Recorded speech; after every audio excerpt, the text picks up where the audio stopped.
بسم الله الرحمن الرحيم.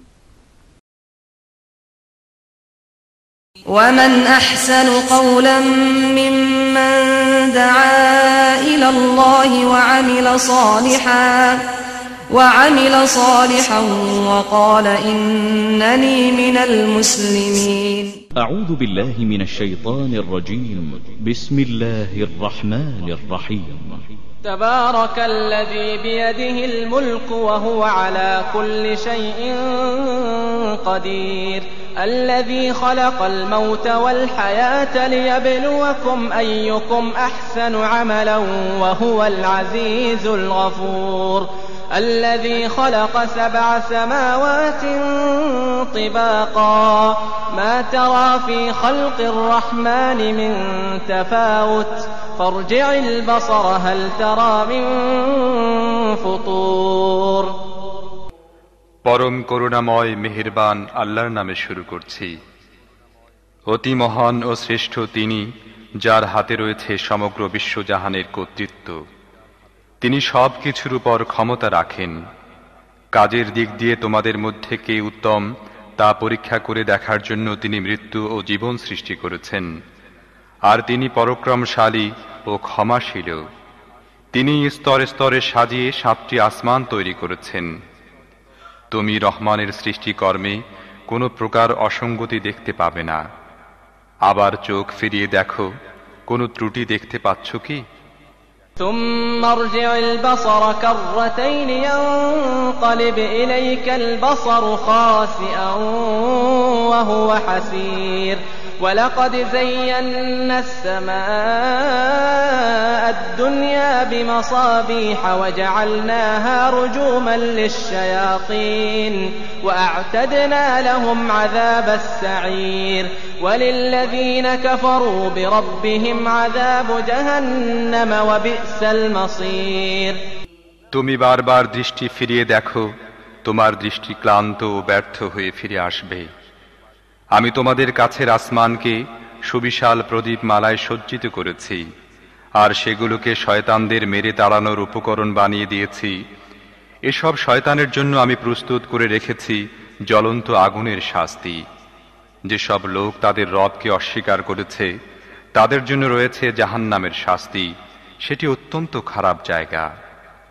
إذا ألقوا فيها سمعوا لها شهيقا وهي تفور تكاد تميز من الغيظ كلما ألقي فيها فوج سألهم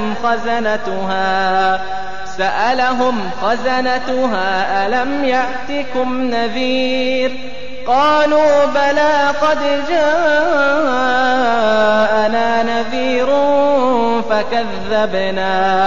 فكذبنا وقلنا ما نزل الله من شيء إن أنتم إلا في ضلال كبير، وقالوا لو كنا نسمع أو نعقل ما كنا في أصحاب السعير। তাদেরকে যখন সেখানে নিক্ষেপ করা হবে তখন তারা তার ভয়ানক গর্জনের শব্দ শুনতে পাবে এবং তা টকবক করে ফুটতে থাকবে। অত্যধিক রোষে তা ফেটে পড়ার উপক্রম হবে। যখনই তার মধ্যে কোনো দলকে নিক্ষেপ করা হবে তখনই তার ব্যবস্থাপকরা জিজ্ঞেস করবে, তোমাদের কাছে কি কোনো সাবধানকারী আসেনি? তারা জবাব দেবে, হ্যাঁ, আমাদের কাছে সাবধানকারী এসেছিল, কিন্তু আমরা তাকে মিথ্যাবাদী প্রতিপন্ন করেছিলাম এবং বলেছিলাম আল্লাহ কিছুই নাজিল করেননি, তোমরাই বরং বিরাট ভুলের মধ্যে পড়ে আছো। তারা আরো বলবে, আহা, আমরা যদি শুনতাম এবং বিবেক বুদ্ধি দিয়ে বুঝতাম তাহলে আজ এ জ্বলন্ত আগুনে সাজাপ্রাপ্তদের মধ্যে গণ্য হতাম না। فاعترفوا بذنبهم فسحقا لأصحاب السعير، إن الذين يخشون ربهم بالغيب لهم مغفرة وأجر كبير، وأسروا قولكم أو اجهروا به إنه عليم بذات الصدور، ألا يعلم من خلق وهو اللطيف الخبير۔ এভাবে তারা নিজেদের অপরাধ স্বীকার করবে। এ দোজখবাসীদের উপর আল্লাহর লানত। যারা না দেখেও তাদের রবকে ভয় করে, নিশ্চয়ই তারা লাভ করবে ক্ষমা এবং বিরাট পুরস্কার। তোমরা নিচু স্বরে চুপি চুপি কথা বলো কিংবা উচ্চ স্বরে কথা বলো, আল্লাহর কাছে দুটোই সমান। তিনি তো মনের অবস্থা পর্যন্ত জানেন। যিনি সৃষ্টি করেছেন তিনিই কি জানবেন না? অথচ তিনি সূক্ষ্মদর্শী ও সব বিষয় ভালোভাবে অবগত। هو الذي جعل لكم الأرض ذلولا فامشوا في مناكبها وكلوا من رزقه وإليه النشور أأمنتم من في السماء أن يخسف بكم الأرض فإذا هي تمور أم أمنتم من في السماء أن يرسل عليكم حاصبا فستعلمون كيف نذير তিনিই তো সেই মহান সত্তা যিনি ভূপৃষ্ঠকে তোমাদের জন্য অনুগত করে দিয়েছেন। তোমরা এর বুকের উপর চলাফেরা করো এবং আল্লাহর দেয়া রিজিক খাও। আবার জীবিত হয়ে তোমাদেরকে তারই কাছে ফিরে যেতে হবে। যিনি আসমানে আছেন তিনি তোমাদের মাটির মধ্যে ধসিয়ে দেবেন এবং অকস্মাৎ ভূপৃষ্ঠ জোরে ঝাঁকুনি খেতে থাকবে। এ ব্যাপারে কি তোমরা নির্ভয় হয়ে গিয়েছ? যিনি আসমানে আছেন তিনি তোমাদের উপর পাথর বর্ষণকারী হাওয়া পাঠাবেন। এ ব্যাপারেও কি তোমরা নির্ভয় হয়ে গিয়েছ? তখন তোমরা জানতে পারবে আমার সাবধানবাণী কেমন। ولقد كذب الذين من قبلهم فكيف كان نكير أولم يروا إلى الطير فوقهم صافات ويقبضن ما يمسكهن إلا الرحمن إنه بكل شيء بصير أمن هذا الذي هو جند لكم ينصركم من دون الرحمن إن الكافرون إلا في غرور أمن هذا الذي يرزقكم إن أمسك رزقه بل لجوا في عتو ونفور أفمن يمشي مكبا على وجهه أهدى أمن يمشي سويا على صراط مستقيم তাদের পূর্বের লোকেরাও মিথ্যা আরোপ করেছিল, ফলে দেখো আমার পাকড়াও কত কঠিন হয়েছিল। তারা কি মাথার উপর উড়ন্ত পাখিগুলোকে ডানা মেলতে ও গুটিয়ে নিতে দেখে না? রহমান ছাড়া আর কেউ নেই যিনি তাদেরকে ধরে রাখেন। তিনিই সব কিছুর রক্ষক। বলতো, তোমাদের কাছে কি এমন কোনো বাহিনী আছে যা রহমানের বিরুদ্ধে তোমাদেরকে সাহায্য করতে পারে? বাস্তব অবস্থা হলো এসব কাফেররা ধোঁকায় পড়ে আছে মাত্র। অথবা বলো, রহমান যদি তোমাদের রিজিক বন্ধ করে দেন তাহলে এমন কেউ আছে যে তোমাদের রিজিক দিতে পারে? প্রকৃতপক্ষে এসব লোক বিদ্রোহ ও সত্য বিমুখতায় বদ্ধপরিকর। ভেবে দেখো, যে ব্যক্তির মুখ নিচু করে পথ চলছে সেই সঠিক পথ প্রাপ্ত, না যে ব্যক্তি মাথা উঁচু করে সোজা হয়ে সমতল পথে হাঁটছে সেই সঠিক পথ প্রাপ্ত? قل هو الذي أنشأكم وجعل لكم السمع والأبصار والأفئدة قليلا ما تشكرون قل هو الذي ذرأكم في الأرض وإليه تحشرون ويقولون متى هذا الوعد إن كنتم صادقين قل إنما العلم عند الله وإنما أنا نذير مبين فلما رأوه زلفة سيئت وجوه الذين كفروا وقيل هذا الذي كنتم به تدعون এদেরকে বলো, আল্লাহই তো তোমাদের সৃষ্টি করেছেন, তিনি তোমাদের শ্রবণ শক্তি, দৃষ্টি শক্তি ও বিবেক বুদ্ধি দিয়েছেন। তোমরা খুব কমই কৃতজ্ঞতা প্রকাশ করে থাকো। এদেরকে বলো, আল্লাহই সেই সত্তা যিনি তোমাদের পৃথিবী ব্যাপী ছড়িয়ে দিয়েছেন, আর তাঁরই কাছে তোমাদের সমবেত করা হবে। এরা বলে, তোমরা যদি সত্যবাদী হও তাহলে বলো, এ ওয়াদা কবে বাস্তবায়িত হবে? বলো, এ বিষয়ে জ্ঞান আছে শুধু আল্লাহর নিকট, আমি স্পষ্ট সতর্ককারী মাত্র। তারপর এরা যখন ওই জিনিসকে কাছেই দেখতে পাবে, তখন যারা অস্বীকার করেছে তাদের চেহারা বিবর্ণ হয়ে যাবে, আর তাদেরকে বলা হবে, এ তো সেই জিনিস যা তোমরা চাচ্ছিলে। قل أرأيتم إن أهلكني الله ومن معي أو رحمنا فمن يجير الكافرين من عذاب أليم قل هو الرحمن آمنا به وعليه توكلنا فستعلمون من هو في ضلال مبين قل أرأيتم إن أصبح ماؤكم غورا فمن يأتيكم بماء معين তুমি এদেরকে বলো, তোমরা কখনো এই বিষয়টি ভেবে দেখেছো কি যে আল্লাহ যদি আমাকে ও আমার সঙ্গীদেরকে ধ্বংস করে দেন কিংবা আমাদের উপর রহম করেন, তাতে কাফেরদেরকে কঠিন শাস্তি থেকে কে রক্ষা করবে? এদেরকে বলো, তিনি অত্যন্ত দয়ালু, আমরা তার উপর ঈমান এনেছি এবং তারই উপর নির্ভর করেছি।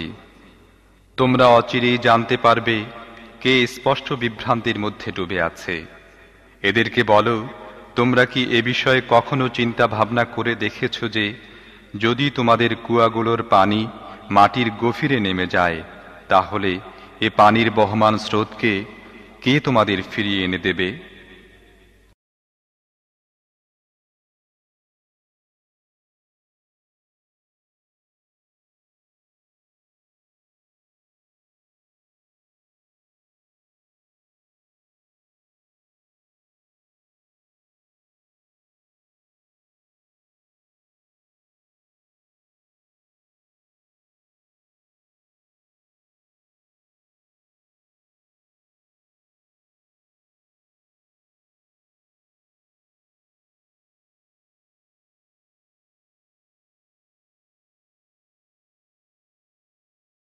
إن الحمد لله نحمده ونستعينه ونستغفره ونعوذ بالله من شرور أنفسنا ومن سيئات أعمالنا من يهده الله فلا مضل له ومن يضلله فلا هادي له وأشهد أن لا إله إلا الله وحده لا شريك له وأشهد أن محمدا عبده ورسوله صلى الله تعالى عليه وعلى آله وصحبه وسلم تسليما كثيرا أما بعد فأعوذ بالله من الشيطان الرجيم بسم الله الرحمن الرحيم تبارك الذي بيده الملك وهو على كل شيء قدير الذي خلق الموت والحياة ليبلوكم أيكم أحسن عملا وهو العزيز الغفور।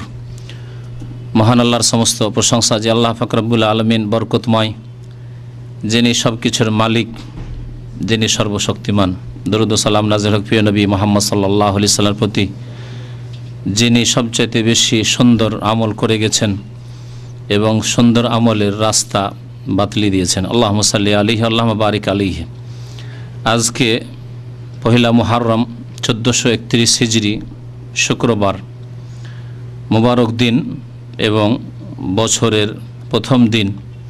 আল্লাহ পাক যেন আমাদের এই বছরকে বরং আগামী পুরো জীবনকে বরকতময় করে দেন। আল্লাহ পাক আমাদের কাজে কর্মে আমলে দিন দুনিয়ার কাজে পরিবার পরিজনে সন্তান সন্ততিতে ধন সম্পদে আল্লাহ পাক যেন স্বাস্থ্য শরীরে বরকত দান করেন। যে সব ভাইয়েরা এখানে হাজির হয়েছেন দিন শিখার জন্য, আল্লাহ পাক তাদেরকে দিন শিখার জন্য তৌফিক দান করেন। আল্লাহ পাক তাদের জীবনকে যেন বরকতপূর্ণ করে দেন, আমিন। গত সপ্তাহের ওয়াদা হিসাবে আজকে সূরাতুল মুলকের তাফসীর শুরু করব ইনশাআল্লাহ। এই বছরে যত তাড়াতাড়ি সম্ভব এই পারার তাফসীর করে শেষ করব, কারণ বিদেশ থেকেও আমাদের কাছে অনেক তলব এসছে কোরআনের তাফসীরের, সহিহ হাদিসের আলোকে কোরআন কারীমের তাফসীর করার আমি চেষ্টা করব ইনশাআল্লাহ। আমার সামনে যে তাফসীরটি রয়েছে সেটি হচ্ছে সংক্ষিপ্ত তাফসীর ইবনে কাসির, তার সাথে অন্যান্য তাফসীর পড়ে যে সব কথা তাফসীরে পেশ করা সম্ভব এবং আমার ইলম মোতাবেক সহি, সেগুলিকে আপনাদের সামনে পেশ করার চেষ্টা করব ইনশাআল্লাহ তাআলা। সূরাতুল মুলকের ফজিলত সম্পর্কে দুটি হাদিস ইবনে কাসির রহমতুল্লাহ আলাইহি, যিনি হাদিসের হাফেজ ছিলেন এবং কোরআনের মুফাসসির ছিলেন এবং কোরআনের তাফসীর হাদিস দিয়ে একটি বিশুদ্ধ তাফসীর, যাতে সুন্দরভাবে কোরআনের তাফসীর, কোরআনের আয়াত দিয়ে এবং রাসূলুল্লাহ সাল্লাল্লাহু আলাইহি ওয়াসাল্লাম হাদিস দিয়ে, সাহাবায়ে কেরাম, তাবেঈনদের উক্তি দিয়ে করা হয়েছে। কোরআনের তাফসীরের ক্ষেত্রে বেশ কিছু হাদিস এমন পাওয়া যায় বা বেশ কিছু ফজিলত এমন পাওয়া যায় যেগুলি দুর্বল, জয়ীফ অথবা জাল। আর এর উপরে নির্ভরশীল হচ্ছে আমাদের দেশের কোরআনের তর্জমাগুলিতে যে কোরআনের নকশা দেওয়া আছে। নকশা প্রথম কথা ভিত্তিহীন, জাল জয়ীফ কিছুই নয়, মানুষের বিদাতীদের মন গড়া নকশা।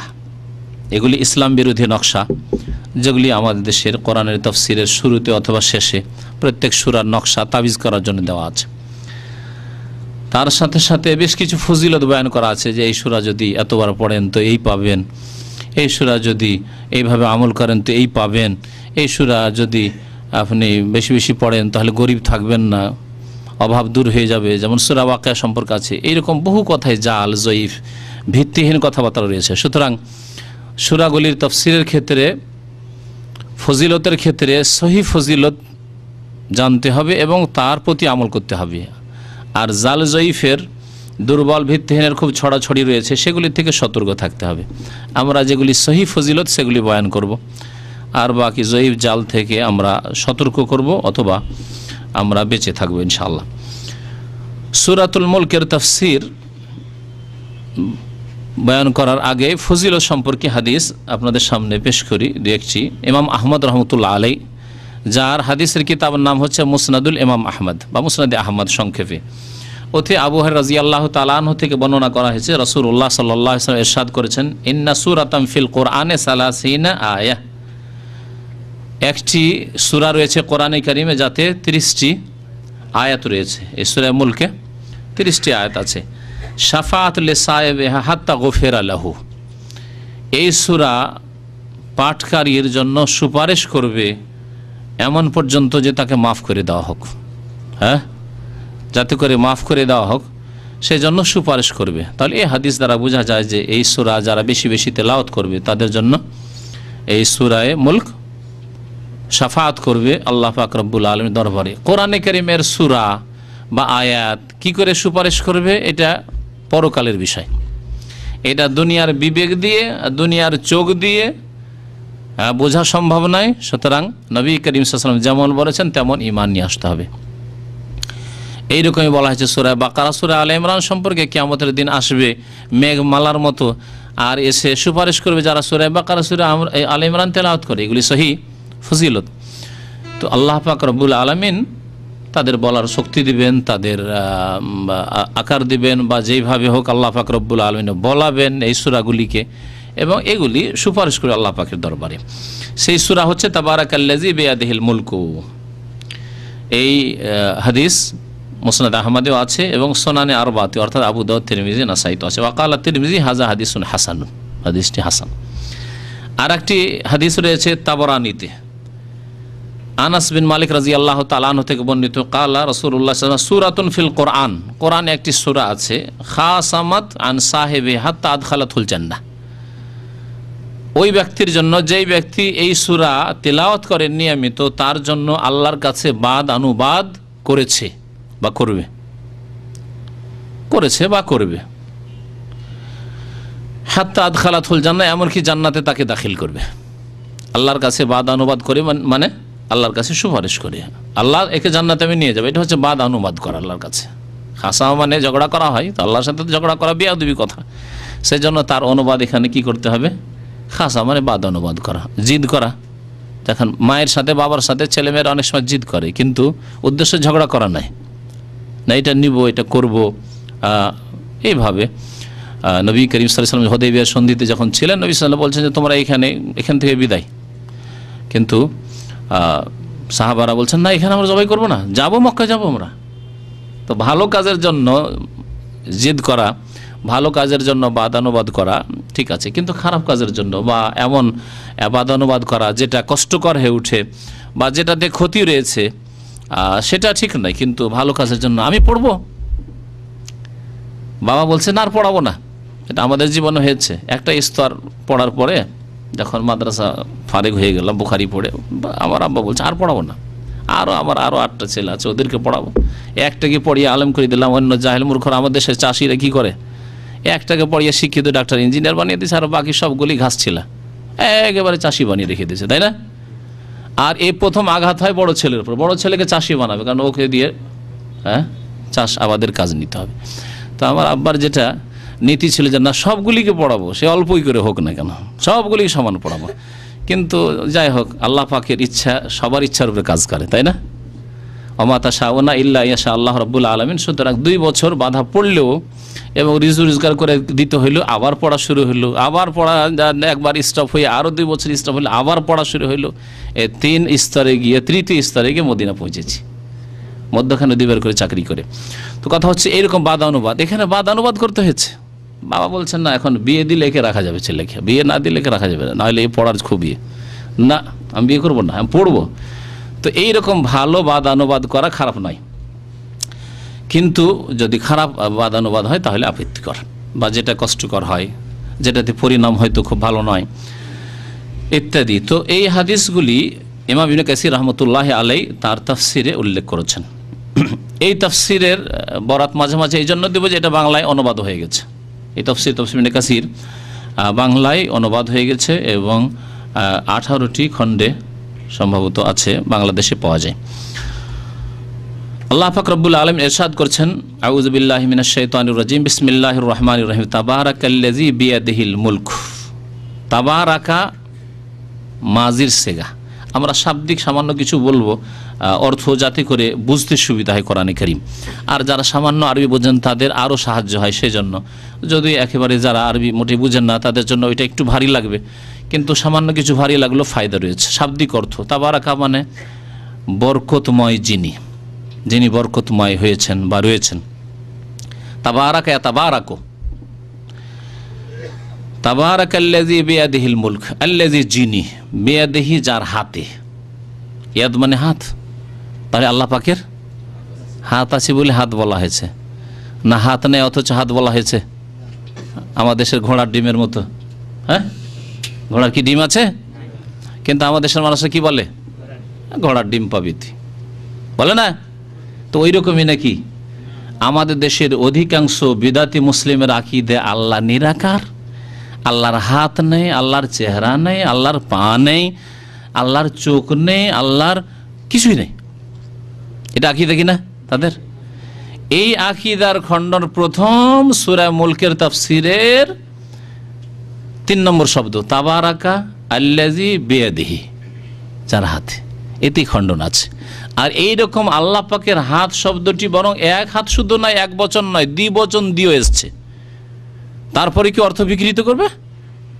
বাল ইয়াদাহু মাবসুতাতান, আল্লাহ কোরআনে বলছেন বরং তার 2 হাত, ইয়াদাহু, ইয়াদুন ইয়াদানে, হু জামিরের দিকে ইজাফতের জন্য নুনটা ওখানে হযফ হয়ে গেছে। বাল ইয়াদাহু, বরং আল্লাহর 2 হাত মাবসুতাতান, উদার, উন্মুক্ত, ইউনফিকু কাইফা ইয়াশা, আল্লাহ যেইভাবে চান আল্লাহ পাক ব্যয় করেন, মাখলুককে, সৃষ্টিকে, মানুষকে আল্লাহ পাক রুজি দিয়ে থাকেন, যাকে ইচ্ছা দিয়ে থাকেন। তাহলে আল্লাহ পাকের হাত রাখা এটা হচ্ছে কোরআনী আকীদা, হাতের ঈমান, হাতের প্রতি ঈমান রাখা।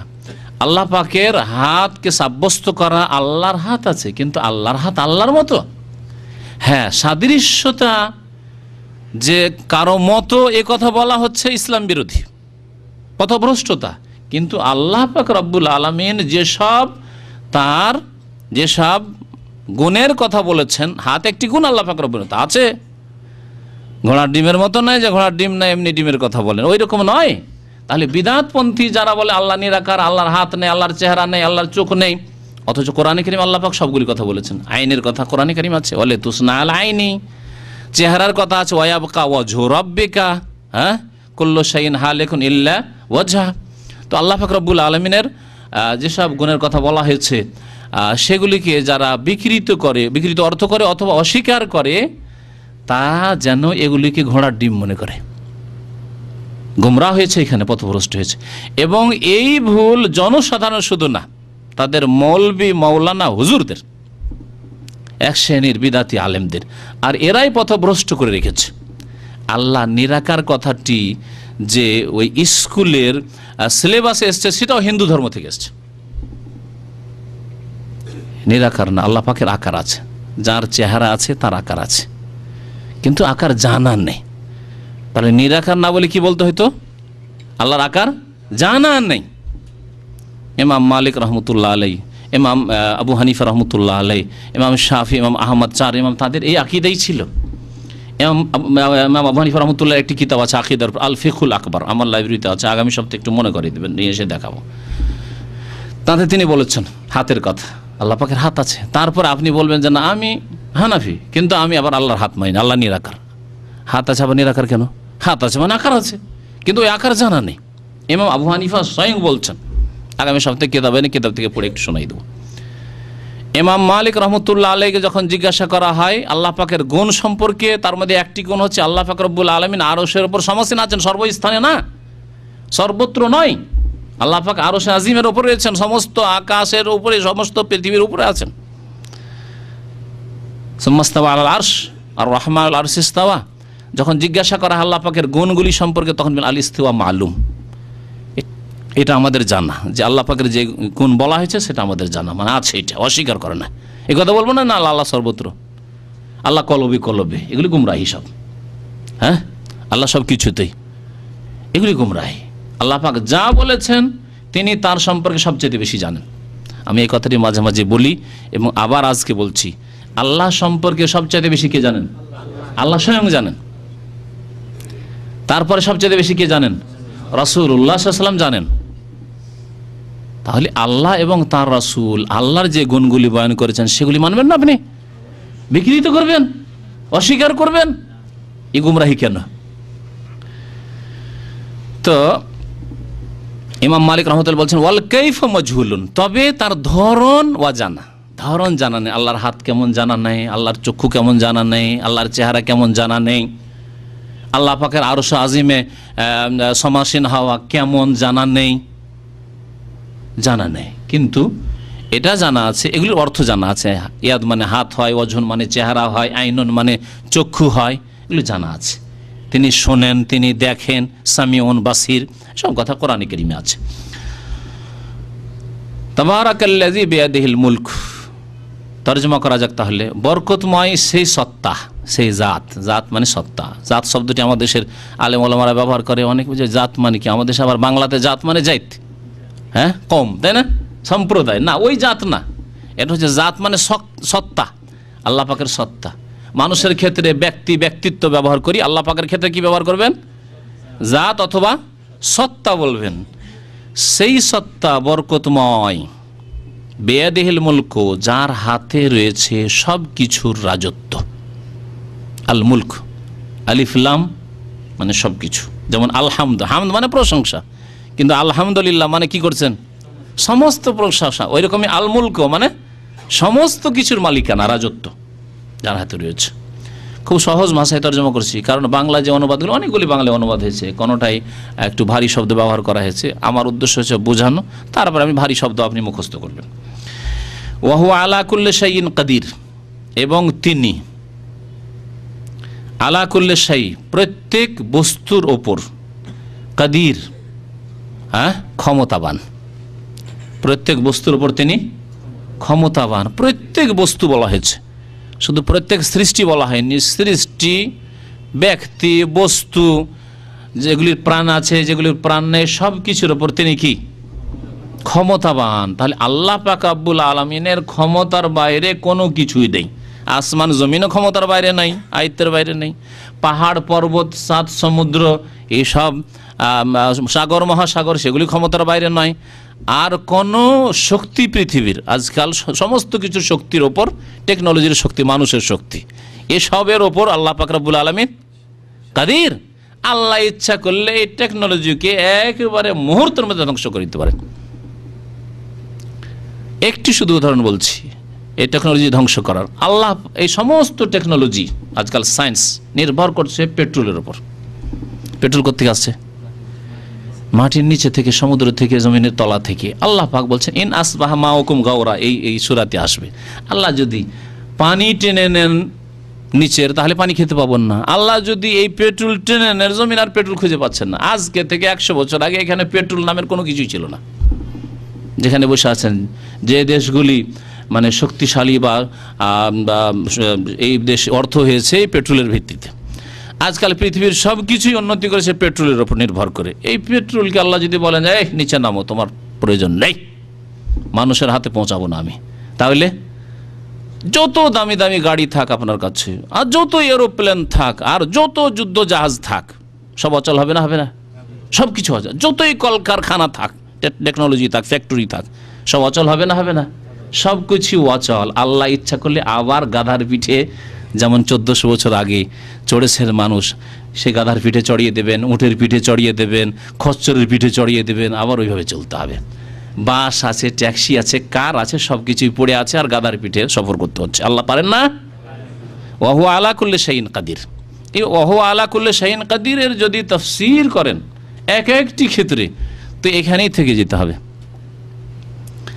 একজন চেষ্টা করছে ছেলে মেয়ে নেওয়ার জন্য, চেষ্টার শেষ নাই। সারা দুনিয়ার অর্থের, অনেক অর্থের মালিক সে, সমস্ত অর্থ ব্যয় করে দিল। এরকম পয়সাওয়ালা লোকেরা আছে যারা ছেলে মেয়ের জন্য অনেক চিকিৎসা করার পরে দেশ বিদেশ ফিরে শেষ করে দিল। একটি ছেলে বের করে নিয়ে আসতে পারলো না, না একটি মেয়ে নিয়ে আসতে পারলো। অথবা শুধু মেয়ে হচ্ছে, একটা ছেলের জন্য আপ্রাণ চেষ্টা করলো, কোনো মতে একটা মেয়ে, একটা ছেলে বের করে নিয়ে আসতে পারলো না। ওই মেয়ে তো মেয়ে।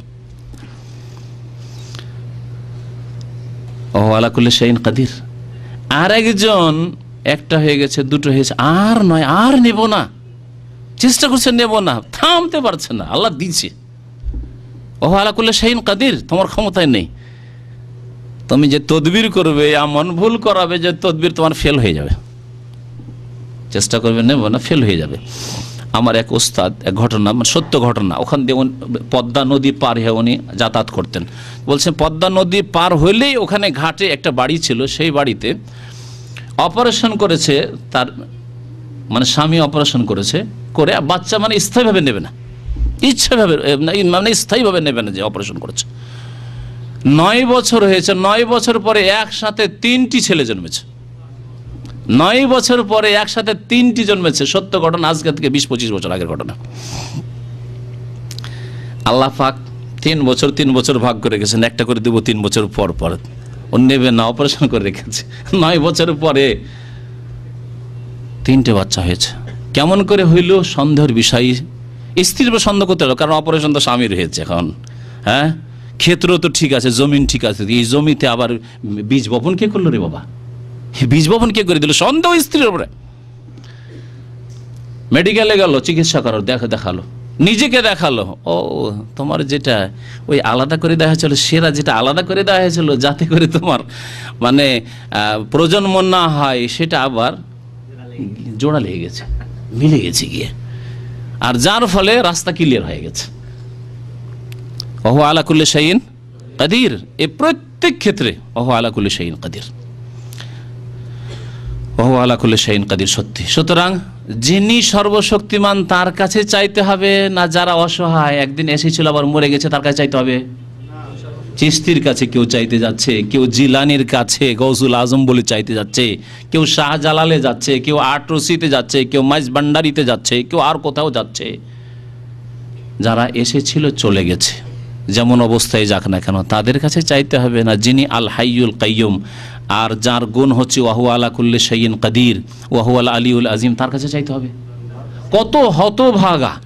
1 মিনিট যদি ধরেই নি মুশরিকদের আকীদা, যে কোনো মানুষ দিতে পারে, কিন্তু তার দেওয়া বেশি মানে ক্ষমতা রাখে না, আল্লাহর দেওয়া বেশি ক্ষমতা রাখে। তাহলে আবার যিনি বড় শক্তিমান তাকে বাদ দিয়ে আবার ছোটর কাছে কেন যাওয়া? কেন? ওয়াহু আলা কুল্লি শাইইন কাদির। কোরআনে কারীম এই জন্য বেশ অনেক আলেম, ভালো আলেমদের কাছে, যারা কোরআন সুন্নাহ আলেম, তাদের কাছে শুনেছি যে মানুষ যদি শুধু কোরআনে কারীম ভালো করে অধ্যয়ন করত, কোরআনের তাফসীর ভালো করে পড়তো, তাহলে কোনো মানুষ মুশরিক হতে পারে না, কবর মাজার পূজারী হতে পারে না, কোনো মানুষ বিদাতি হতে পারে না। সোজা আল্লাহ পাকের ইবাদতবন্দি করতো এবং নবী সাল্লাল্লাহু আলাইহি ওয়াসাল্লামের তরিকে চলতো। কোরআন কারীম যদি বোঝার মতো করে পড়তো, যে আমি কোরআন কারীমের অর্থ বুঝবো, তাফসীর বুঝবো এবং তার বাস্তবায়ন করব, তার বিরোধিতা করব না, সামি'না ওয়া আতা'না করব। আল্লাহ মুমিনদের গুণ বলেছেন, তারা কি বলে?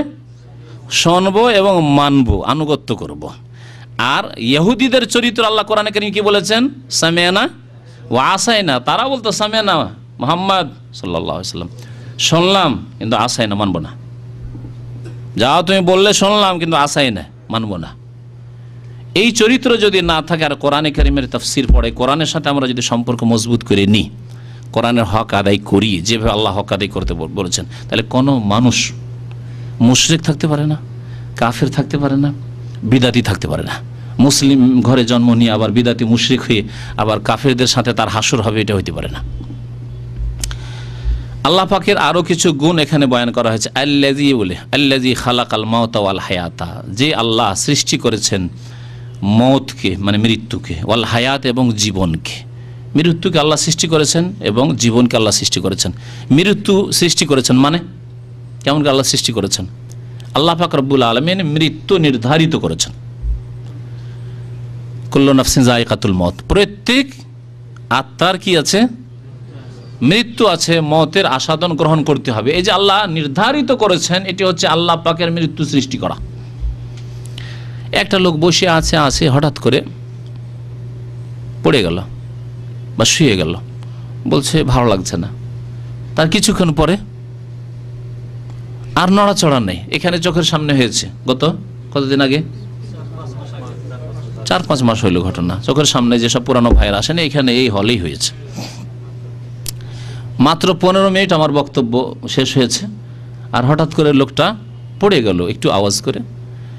আমি ভাবলাম যে হয়তো রাত জেগেছে বা মেহনত পরিশ্রম করেছে, লোক উঠিয়ে নিয়ে যান, ওইদিকে যান, হুঁশে চলে আসবে। 10 মিনিট পরে খবর আসে যে লোকটি মারা গেছে, মাত্র 10 মিনিটের মধ্যে। খালাকাল মউত, আল্লাহ পাক মউত সৃষ্টি করেছেন। শরীর ভালো ছিল, হঠাৎ করে আল্লাহ পাক মউত সৃষ্টি করে, এটি আল্লাহ পাকের মউত সৃষ্টি। আল হায়াত, এবং আল্লাহ পাক হায়াত সৃষ্টি করেছেন। আল্লাহ পাক মউতের কথা কেন আগে উল্লেখ করলেন? আমাদের আগে হায়াত আসে না আগে মউত? বাহ্যিক তো দেখছি আমাদের হায়াত আগে এসেছে, তাই না? কিন্তু আমাদের হায়াতের আগে যে যুগটা ছিল সেটা মউতের যুগ ছিল। আমাদের কোনো অস্তিত্ব ছিল না, এই যে অস্তিত্বহীন আমরা ছিলাম। আব্দুল্লাহ বলে কোনো মানুষ ছিল না, এই যে সামনে আব্দুল্লাহ বসে আছে। নজরুল ইসলাম বলে কোনো মানুষ ছিল না আজকে থেকে 40 বছর আগে। এটিকে আল্লাহ পাক মউত বলেছেন। আদম যেটি একবারে না কিছু ছিল না, লাম ইয়াকুনু শাইআম মাযকুরা। আল্লাহ পাক সূরা দাহরের প্রথম আয়াতে ইরশাদ করেছেন, হাল আতা আলাল ইনসানি হিনুম মিনাদ দাহর, মানুষের উপর নিশ্চয়ই এমন এক সময় এসেছে, লাম ইয়াকুনু শাইআম মাযকুরা, যখন সে কোনো উল্লেখযোগ্য বস্তুই ছিল না, কিছুই ছিল না, কিছুই ছিল না সে। তারপরে বিভিন্ন স্তর পার করে পৃথিবীতে আগমন করেছে। তো আল্লাহ ওই সময়টাকে মওত বলেছেন। তারপরে হায়াত এসছে, তারপরে মওত।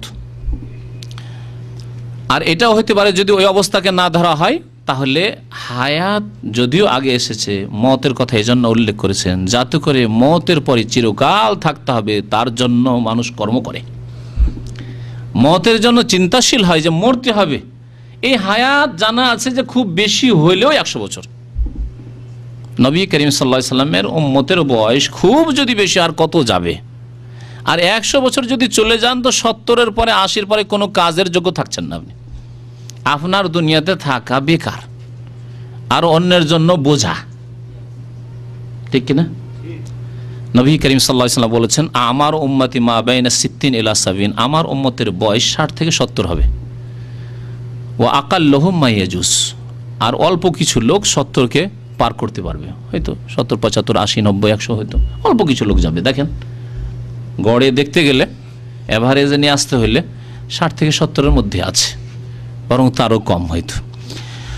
তো মওতের পরের জীবনের জন্য যেখানে চিরকাল থাকতে হবে, আপনি 50-60 বছর থাকবেন, তার জন্য কত মেহনত করলেন আর কত আপনি পরিশ্রম করছেন, কত ঝুঁকি নিচ্ছেন। আর মতের পরে চিরকাল থাকতে হবে। যদি জান্নাত থেকে মাহরুম হয়ে যান জাহান্নামে থাকতে হবে। কি ঝুঁকি নিয়েছেন জিন্দগিতে? রক্ত দেওয়ার তো ঝুঁকি নেননি, ঘুম ডিস্টার্ব করার ঝুঁকি নিতে রাজি না। ফজরে যে উঠবো একটা ঘুমটাকে একটু যাক, একটু ঘুমটা পুরা হয়নি, ঘুমটাকে একটু খারাপ করি, সেই ঝুঁকিও নিতে চান না আপনি। খিদার ঝুঁকি নিতে চান না, পিপাসার ঝুঁকি নিয়ে রমজান মাসে রোজা রাখতে চান না আপনি। হ্যাঁ, ঝুঁকি নিতে চান না আপনি। হজের সময় একটু ভয় পেলেন যে সোয়াইন ফ্লু হইতে পারে, গেলেন না, হজ ফরজ আছে, তারপরেও জানের ঝুঁকি নিতে চান না আপনি। অথচ মতের পরে চিরকাল সেখানে অবস্থান করতে হবে। আল্লাহ পাক বলছেন যে আল্লাহ পাক রব্বুল আলামিন মত সৃষ্টি করেছেন এবং হায়াত সৃষ্টি করেছেন। লিয়াবলুয়াকুম, কিসের জন্য? তোমাদের পরীক্ষা করার জন্য।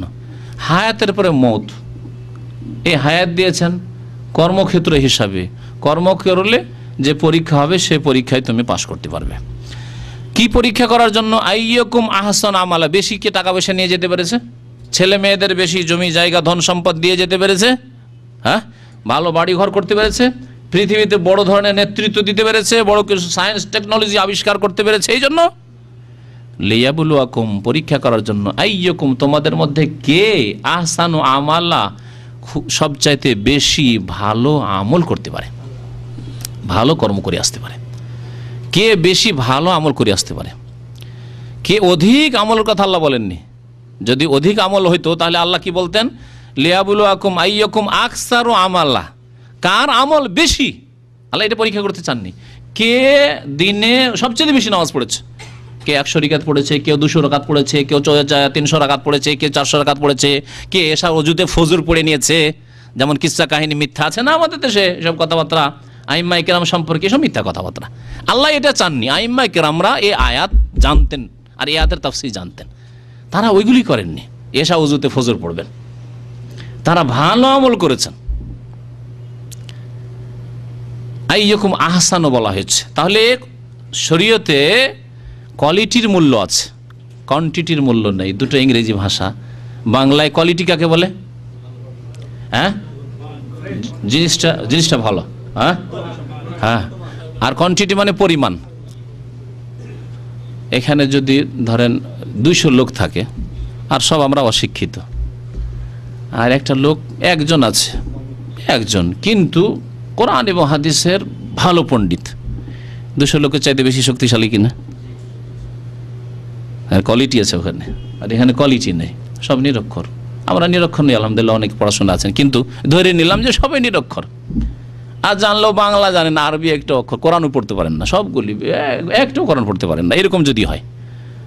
আর একজন কোরআন মাশাআল্লাহ হেফজও রাখে, কোরআনের অর্থ বুঝে, তাফসীরও বুঝে, হাদিসও বুঝে, আর দিনের অনেক খেদমত আছে, তাহলে একজন 1000 জন চাইতে অনেক ভালো কোয়ালিটির দিক দিয়ে। আজকাল কোম্পানিগুলিতে কি হচ্ছে? কোয়ালিটি দেখা হচ্ছে, প্রোডাকশন দেখা হয় না, যে দিনে কত হাজার পিস তৈরি করতে পারে এটা দেখা হয় না। দেখা হয় যে কেমন সুন্দর তৈরি করতে পারে। আমাদের যে ভাইয়েরা সিডি তৈরি করছে, সিডিতে যদি ডিস্টার্ব থাকে কোয়ালিটি ভালো না, বলবে না? এটা দেখা হয় না যে দিনে 1000 করে সিডি এরা সাপ্লাই দিতে পারছে, এটা দেখা হয় না। দেখা হয় যে 10টাই দিতে পারলো দিনে, কিন্তু কোয়ালিটি সুন্দর, বেশ সুন্দর, স্পষ্ট কথাবার্তা, স্পষ্ট সাউন্ড, স্পষ্ট, কোনো হইচই নেই, হ্যাঁ, ইত্যাদি ইত্যাদি। তাহলে কোয়ালিটির মূল্য আছে শরীয়তে, কোরআন সুন্নাহয় কোয়ালিটির মূল্য আছে। আপনার ইবাদতবন্দি, নামাজ আপনার কত সুন্দর, কত বেশি এটা দেখা হবে না, কত সুন্দর নামাজ, রোজা আপনার কত সুন্দর, হজ আপনার কত সুন্দর, যাকাত দেওয়া কত সুন্দর, মাতা পিতার সেবা কত সুন্দর, এটা দেখা হয় না। মাতা পিতাকে আপনি 1000 রিয়াল করে মাসে পাঠাচ্ছেন, এটা দেখা হবে না। দেখা আপনি 200 রিয়ালই পাঠাচ্ছেন, কিন্তু সুন্দর হবে, যখন যেটার প্রয়োজন পাঠাচ্ছেন। তো আল্লাহ পাক রব্বুল আলামিনের কাছে ইবাদত বন্দেগীর কোয়ালিটির মূল্য রয়েছে। লিয়াবলুয়াকুম, পরীক্ষা করার জন্য কে বেশি ভালো আমল করেছে। এই জন্য এর আগে অনেকবারই বলেছেন নবী করিম সাল্লাল্লাহু আলাইহি সাল্লাম দিনে রাতে 100, 200, 300 রাকাত নামাজ পড়তেন। একটি হাদিস দ্বারা কেউ প্রমাণ করতে পারবেন না।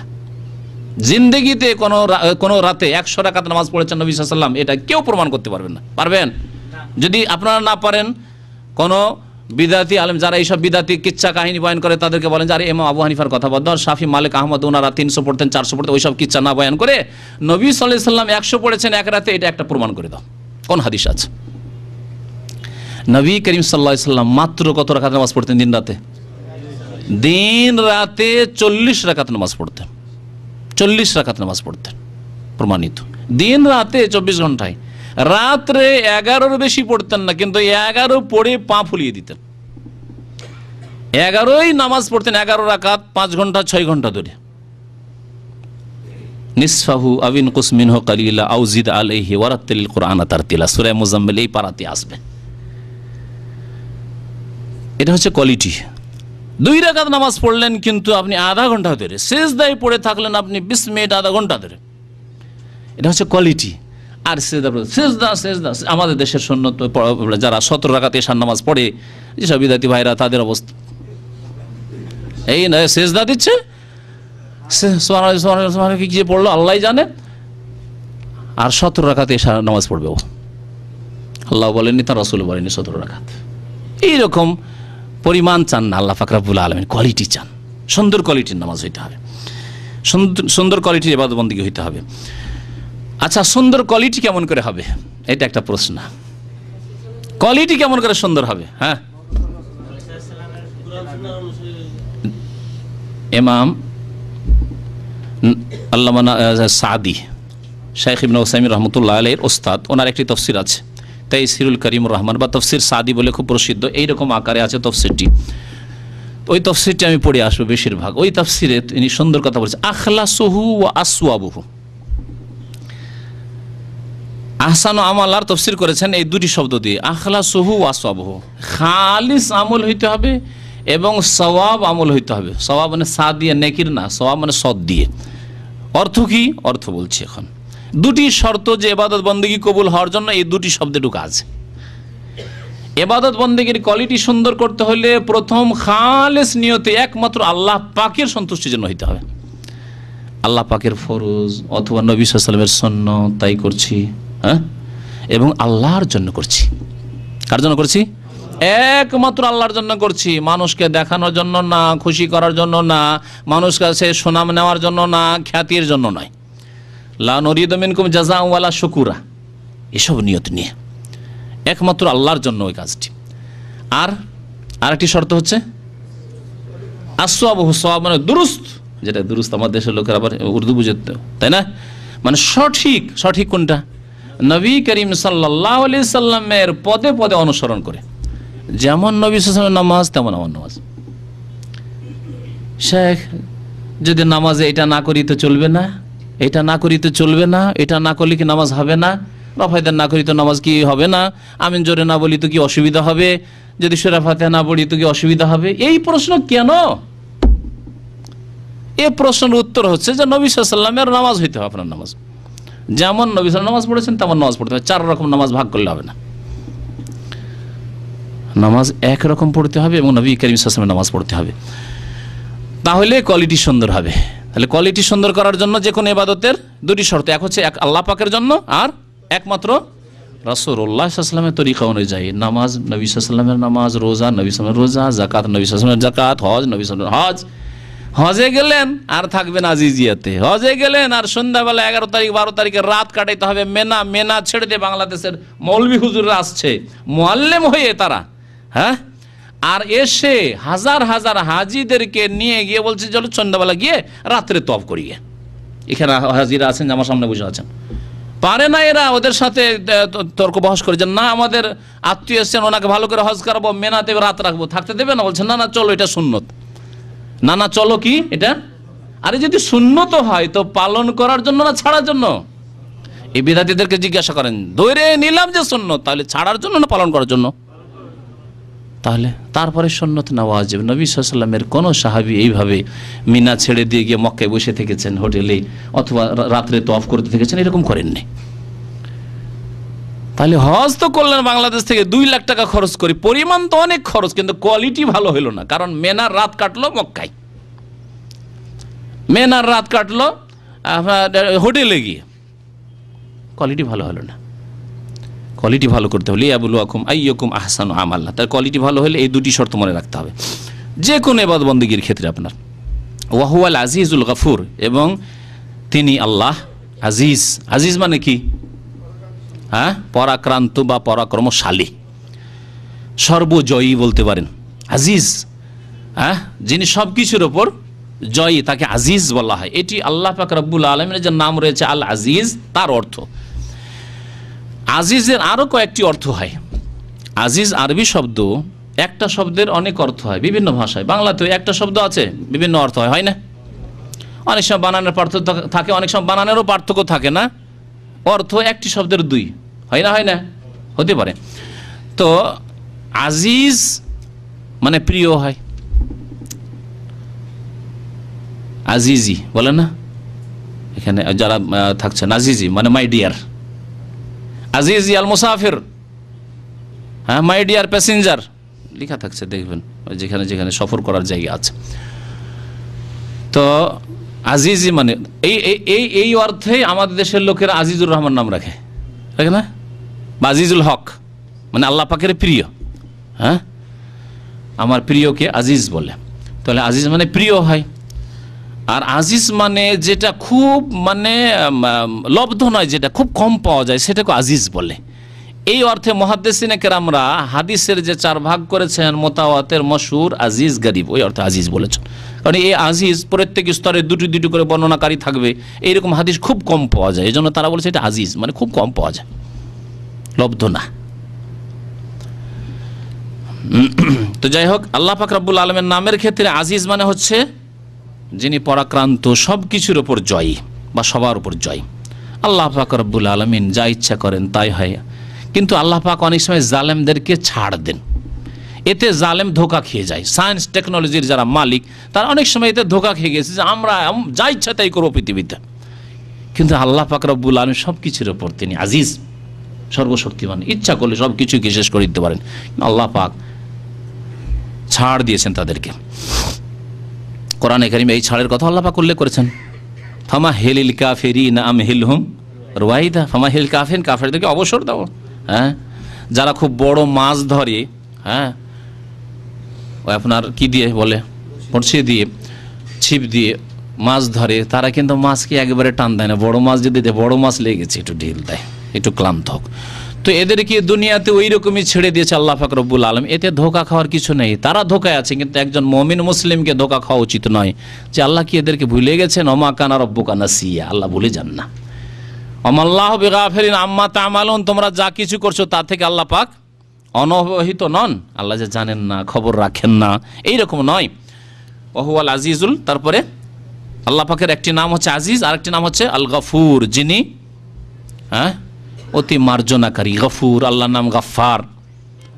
আল্লাহ কোরআনে কারীম আল্লাহ পাক গাফফার বলা হয়েছে, ইন্নাহু কানা গাফফারা। তো গফুর, আল্লাহ পাক রব্বুল আলামিন মার্জনাকারী। যেই ব্যক্তি মার্জনা চায় আল্লাহ পাক তাকে মাফ করেন।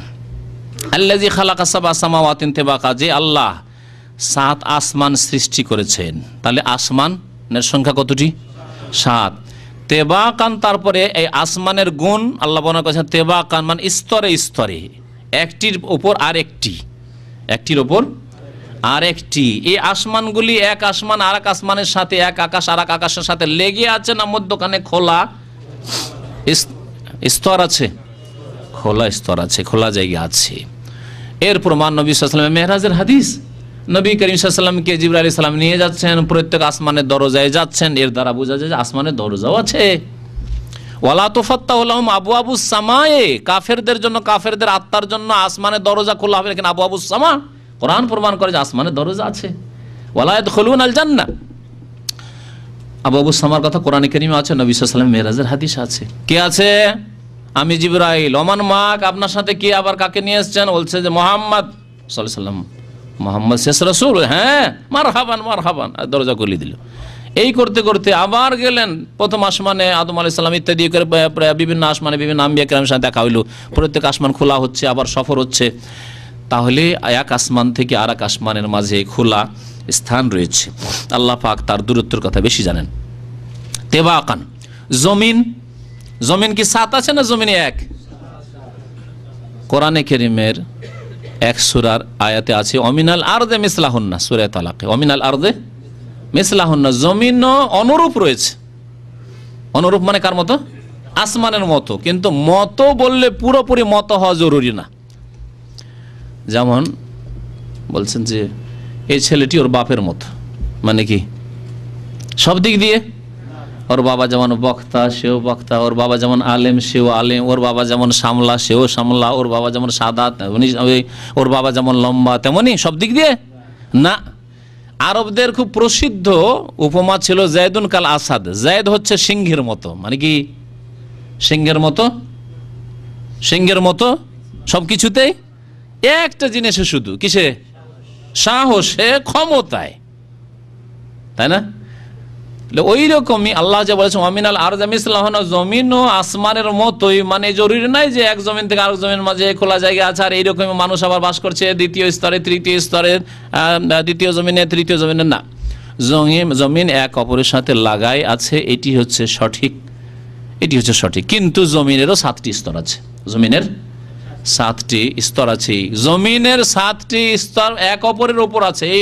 এর আবার কেউ কেউ ব্যাখ্যা করে এইরকমও তফসির করেছে, ব্যাখ্যা করেছে জমিন 7টি মানে 7 রকমের মাটি, লাল মাটি, সাদা মাটি, কালো মাটি, দোআঁশ মাটি, বেলে মাটি। হ্যাঁ, লাল মাটি দেখেছেন, লাল মাটি এলাকা আছে। তারপরে সাদা মাটি, সাদা মাটি আগের জামানায় মাথা সাফ করার জন্য মহিলারা কিনতো, আপনারা আগের মানুষ যারা মুরব্বী তারা এইসব খবর রাখেন। সাদা মাটি, একেবারে সাদা মাটি, সাদা মাটি পাওয়া যায়। এগুলি ভাগ অনেকে ধরেছে যে এগুলি 7 জমিন, না 7 জমিন মানে এই না, 7 জমিন এক অপরের জমিন আছে। আল্লাহ পাক রব্বুল আলামিন সেসব জমিনের অবস্থা সম্পর্কে ভালো জানেন। আমাদেরকে যতটা জানানো হয়েছে এগুলি গায়েবের কথা, অদৃশ্যের কথা। অদৃশ্য যতটা জানানো হয়েছে ততটাই বলবো, তার বেশি বলা কারোর জন্য জায়েজ নাই। কারণ আল্লাহ পাক না জেনে খেয়াল খুশি বলতে নিষেধ করেছেন, ওয়ালা তাকফু মা লাইসা লাকা বিহি ইলম, যে সম্পর্কে তোমার জ্ঞান নেই সম্যক সে সম্পর্কে কোনো কিছু বলিও না, আল্লাহ ভালো জানেন। মা তারা ফি খালকির রহমান মিন তাফাউত, আল্লাহ বলছেন যে রহমান দয়াবানের সৃষ্টিতে কোন রকমের তুমি পার্থক্য দেখবে না। তাফাউত মানে পার্থক্য। কেউ কেউ অনুবাদ করেছেন, এটা আরো ভালো হয় যদি বাংলা এইভাবে অনুবাদ করেন, অসামঞ্জস্য। সবকিছু সামঞ্জস্য, যেখানে যেই রকম লাগে। আসমান আল্লাহ পাক রব্বুল আলামিন সৃষ্টি করেছেন, কোনো অসামঞ্জস্যতা দেখবে না সেখানে। ফারজাইল বাসার, সুতরাং তুমি দৃষ্টি ফিরিয়ে দেখো। ফারজাইল বাসারা, দৃষ্টি ফিরিয়ে দেখো, দেখো বারবার করে দেখো। হাল তারামিন ফুতুর, তাতে কোনো রকমের ফাটল কি দেখছো? ফুতুর মানে হচ্ছে কোনো রকমের ত্রুটি থাকা বা ফাটল থাকা। কোনো ফাটল আছে আসমানে? আরে দুনিয়ার যে কোনো কিছুই তৈরি হয় তা কি করতে হয়? মেনটেনেন্স করতে হয়, হ্যাঁ, পুনর্নির্মাণ করতে হয়। মসজিদও 50 বছর 60 বছর হয়ে গেছে, পানি পড়া শুরু হয়েছে, ভেঙে পড়তে যাচ্ছে, এখন ঠিক করতে হবে, না হলে ভেঙে পড়বে কখন। কিন্তু আল্লাহ পাক রব্বুল আলামিন যে আসমান আমাদের মাথার উপর তৈরি করে রেখেছেন, তাতে এইরকম কিছু দেখা যায় না যে আসমান ফেটে গেছে সেই জন্য কোনো ডিস্টার্ব আছে। যেদিন আল্লাহ ধ্বংস করবেন দুনিয়া, কিয়ামত হবে, সেই দিন আসমান ধ্বংস হবে। তার আগে আসমানে কোনো হাল তারামিন ফুতুর, কোনো রকমের ত্রুটি, কোনো রকমের তাতে ফাটল তুমি পাবে না। আল্লাহ বলছেন শুধু একবার না, সুম্মারজাইল বাসারা কাররাতাইন, অতঃপর তুমি ফিরিয়ে দেখো দৃষ্টিকে। কাররাতাইন, কাররাতাইনের শাব্দিক অর্থ হচ্ছে মাররাতাইন। মাররাতাইন মানে কি? মাররা মানে একবার, আর মাররাতাইন মানে 2 বার। তো কাররাতাইন ওই রকমই, মাররাতাইন কাররাতাইন, মাররাতুন কাররাতুন মানে বার। তো আল্লাহ 2 বার বলে এখানে বারবার অর্থ নিয়েছেন। আরবি ভাষার যে ভঙ্গিমা হচ্ছে যে 2 বার বলা মানে বারবার। এই জন্য অনেক অনুবাদকরা তর্জমা করেছে কিভাবে, ভাব অর্থ করে, সুম্মার জাইল বাসার, অতঃপর তুমি দৃষ্টি ফিরিয়ে দেখো। কাররাতাইন মানে বারবার, 2 বার শুধু না, বারবার ফিরিয়ে দেখো। ইয়ানকালিবি ইলাইকাল বাসার, কি জন্য দৃষ্টি ফিরিয়ে দেখবেন আকাশের দিকে? যে কোনো ত্রুটি দেখতে পাচ্ছি না, এই জায়গাটা ভালো লাগে না, এই জায়গায় ত্রুটি আছে, এটা এইরকম হইলে ভালো হতো, হ্যাঁ, এতে এইরকম অসুবিধা হচ্ছে আমাদের, এতে অশান্তির সৃষ্টি হচ্ছে এই আসমানের এই জায়গাটুকুর কারণে। হ্যাঁ, যদি আপনার ঘরের ছাদে কোনো জায়গায় ত্রুটি থাকে তাহলে ঘুম আসবে না। ছাদ কেন, যদি একটা ফ্যান ঝুলে আছে কিন্তু কখন যে ছিঁড়ে পড়ে যায়, খুব দুর্বল হয়ে আছে, কিন্তু মরিচা লেগে আছে যে হ্যাঙ্গারটা, ঘুম আসবে না কিন্তু ওর নিচে। ফ্যানকে চালাতে পারবেন না, অনও করতে পারবেন না ভয়ে।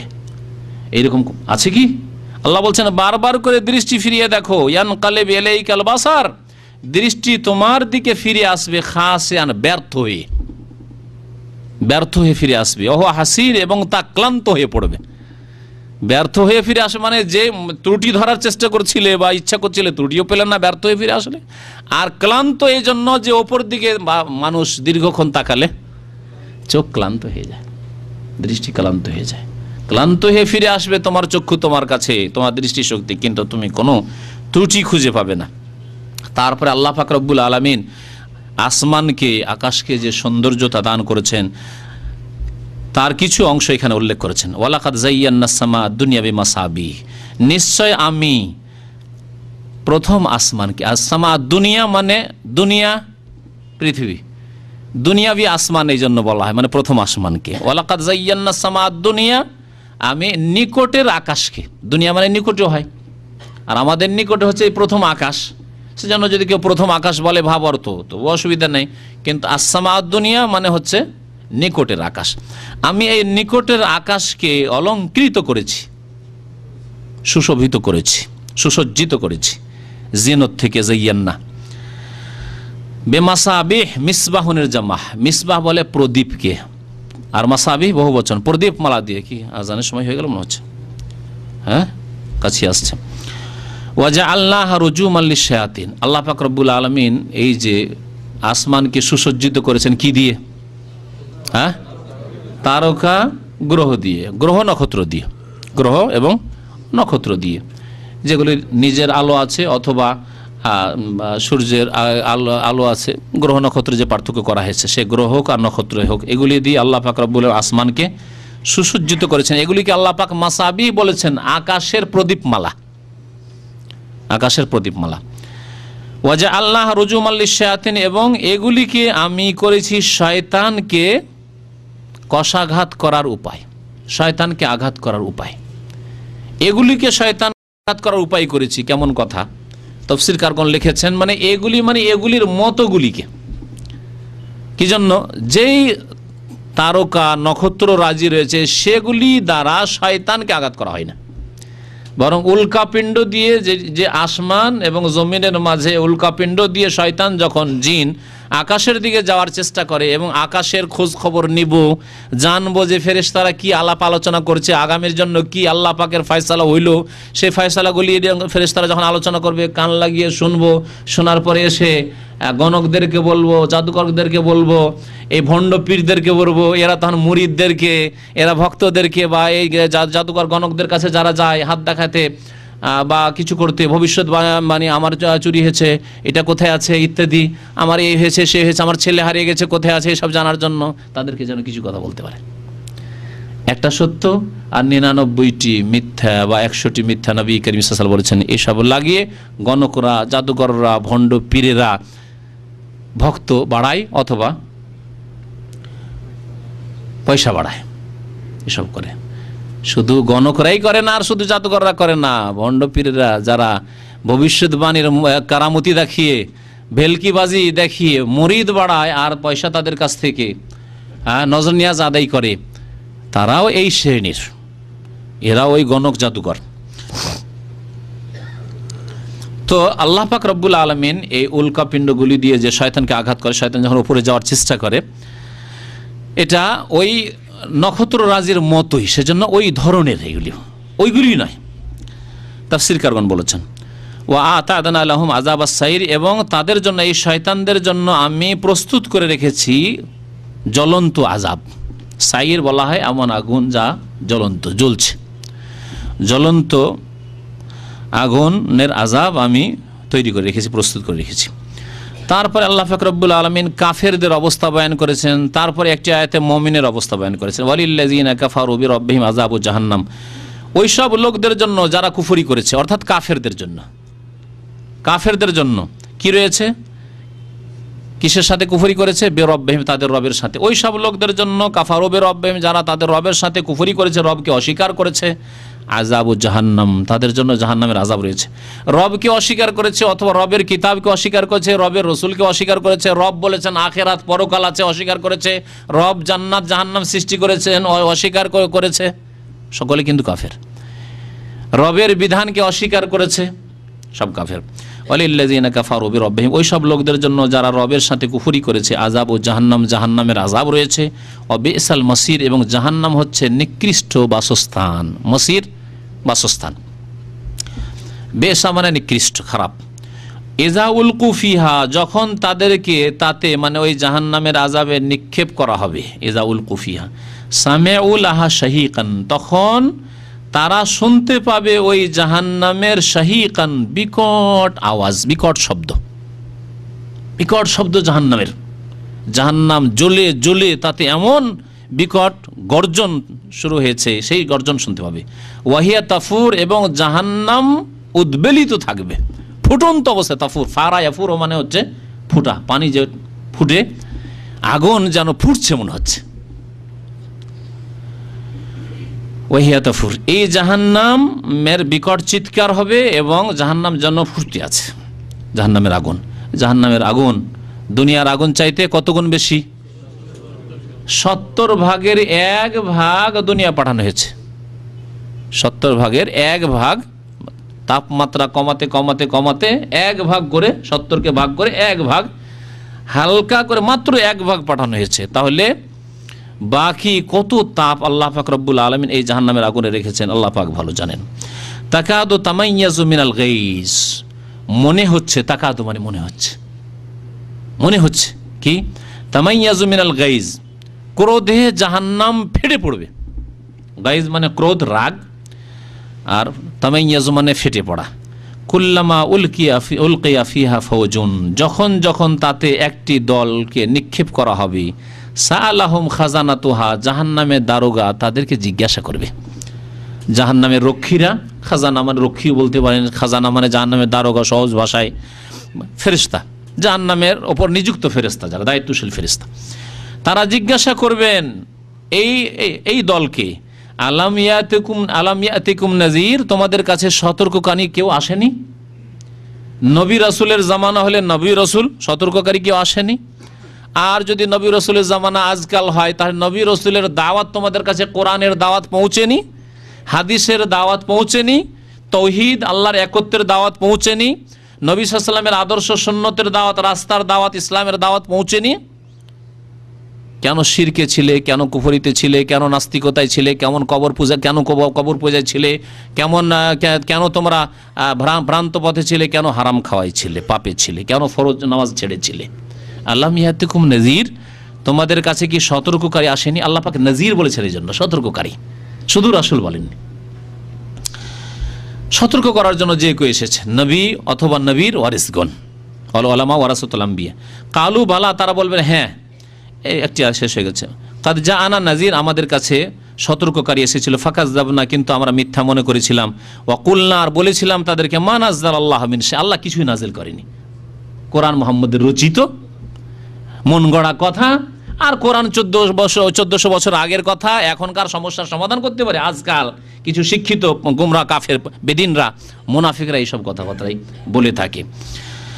মা নাযালাল্লাহু মিন শাই ইন আনতুম ইল্লা ফি যালালিন কাবীর, এবং তোমরা যারা সতর্ক করতে এসে তাদেরকে উল্টো বলে, তোমরাই সুস্পষ্ট ভ্রষ্টতে আছো, গুমরাহিতে আছো, তোমরাই সন্ত্রাসী, হ্যাঁ, তোমরাই সব ঝামেলা তৈরি করছো, তোমরাই সমস্যা সৃষ্টি করছো। আজকাল মুনাফিকরা এরকম কথা বলে না? দাঁড়িয়ে রাখলে এরকম কথা শুনতে হয়, ইসলামিক বই পড়লে শুনতে হয়। এই জন্য অনেক দুর্বল ইমানের লোক ভয়ে ইসলামিক বই রাখবো না, মুনাফিকরা ইসলামিক বই রাখবে না।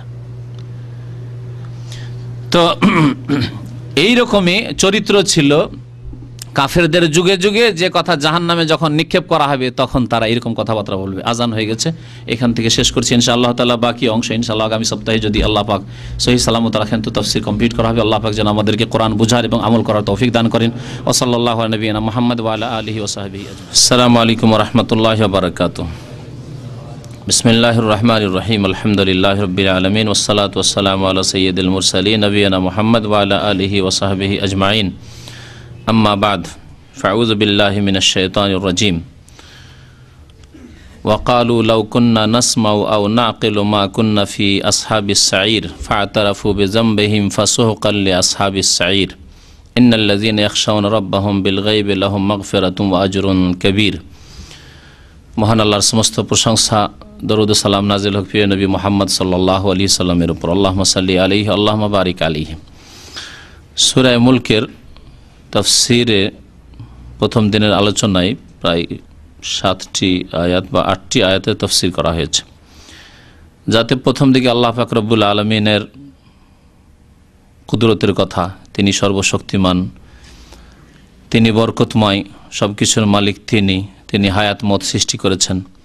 তারপরে আসমান সৃষ্টির কথা এবং আসমানকে আল্লাহ পাক যে সুসজ্জিত করেছেন গ্রহ নক্ষত্র দিয়ে, এসব কথা উল্লেখ করে আল্লাহ পাক রব্বুল আলামিন দেখতে বলেছেন যে আল্লাহ পাকের এই সৃষ্টিতে কোনো রকমের ত্রুটি রয়েছে কি, বারবার দেখলেও ত্রুটি খুঁজে পাবেন না। এসব বলার পরে আল্লাহ পাক কাফেরদের অবস্থা বয়ান করেছেন। ওয়ালিল্লাযিনা কাফারু বিরাব্বিহিম আযাবু জাহান্নামা ওয়া বি'সাল মাসির। এখান থেকে আল্লাহ পাক কাফেরদের কিছু অবস্থা বয়ান করেছেন, যেগুলির তরজমা এবং সংক্ষিপ্ত তাফসীর গত সপ্তাহে হয়েছে। এবং জাহান্নামের গর্জনের কথা বলা হয়েছে, জাহান্নামের যে বিকট শব্দ হবে সেসব কথাবার্তা বলা হয়েছে। এক এক দলকে নিক্ষেপ করা হবে জাহান্নামে, এবং জাহান্নামের দারোগা যারা রক্ষী তারা জিজ্ঞাসা করবে যে তোমাদের কাছে কি সতর্ক করার জন্য কোনো নবী রাসূল আসেনি? তোমরা কি নবীর কথা জানতে না? নবীর প্রতি যে কিতাব নাজিল হয়েছে এইসব কথা জানতে না?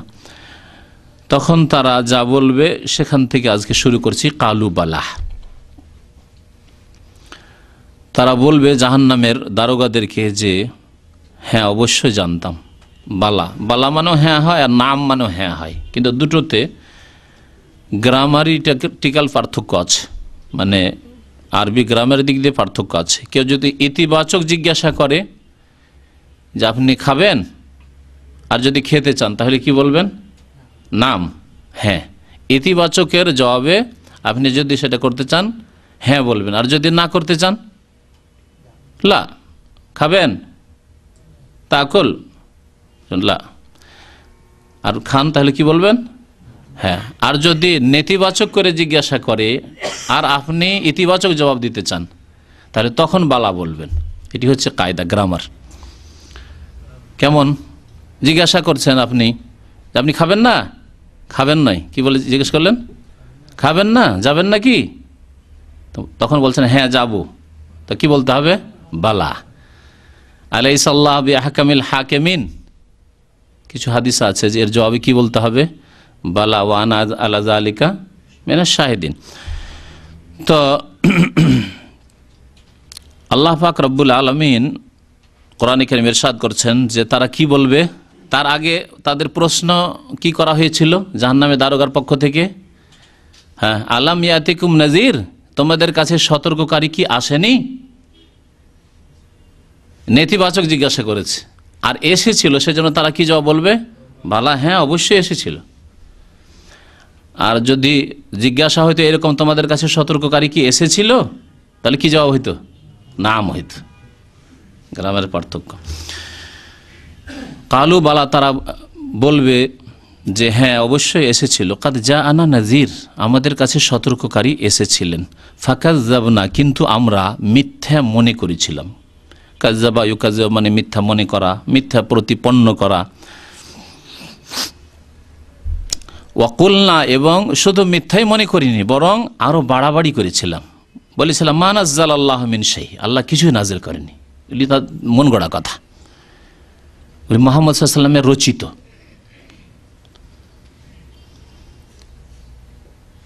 ইন আনতুম ইল্লা, শুধু তাই নয়, আরো বাড়াবাড়ি করে কি বলেছিল? ইন আনতুম ইল্লা ফি দালালিন কাবীর, তোমরা সুস্পষ্ট ভ্রষ্টতে আছো।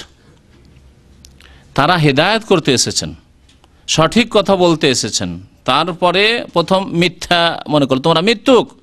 শুধু তাতেই মানে নীরব হইল না বা সেখানে ক্ষান্ত করলো না, বরং বলল যে তোমরা যেসব কথাবার্তা বলছো আল্লাহর কথা, এইসব কথা আল্লাহ নাজিলই করেনি, এগুলো সব মন গড়া কথা।